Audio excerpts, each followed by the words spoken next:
Welcome to the second Capital Campaign update video. In this session, we'll focus on the recently completed Camino de Acoli prayer path. This path builds on the prayer paths envisioned in our original campus master plan while extending the overall length and following the property's exterior perimeter. This preserves interior space for future projects.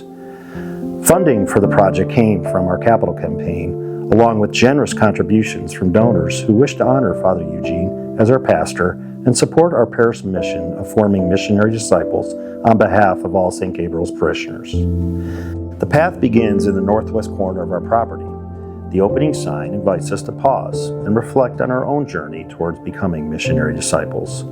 We then walk for about 200 yards, continuing this reflection or offering other prayers until reaching the Via del Rosso portion on the path.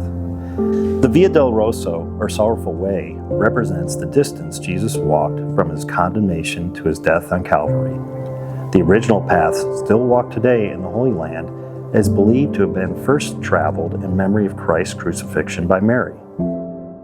Stations of the Cross monument stones mark the remainder of the Via del Rosso. These stones, recently found in the basement of the Kelly Center, are the originals commissioned by Father Kelly shortly after the property was purchased, but before the church was built.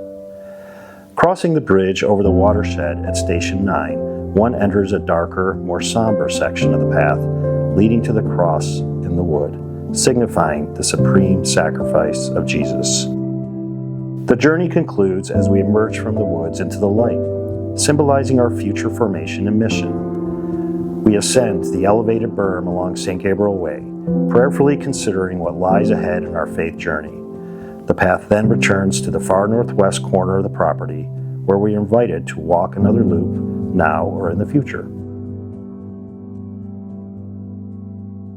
My daughter and I recently backpacked 500 miles on the Camino de Santiago in northern Spain.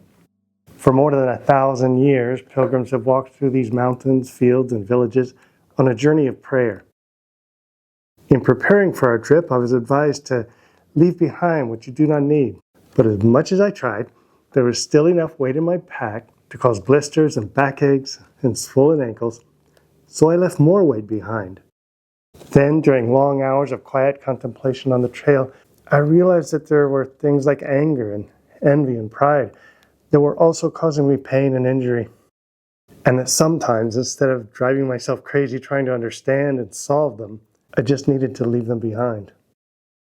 Now we have our own Camino here at St. Gabriel to help us grow more like Christ through the prayers of the church, or just by taking time to walk and talk to God about our lives as we prepare to go out on mission.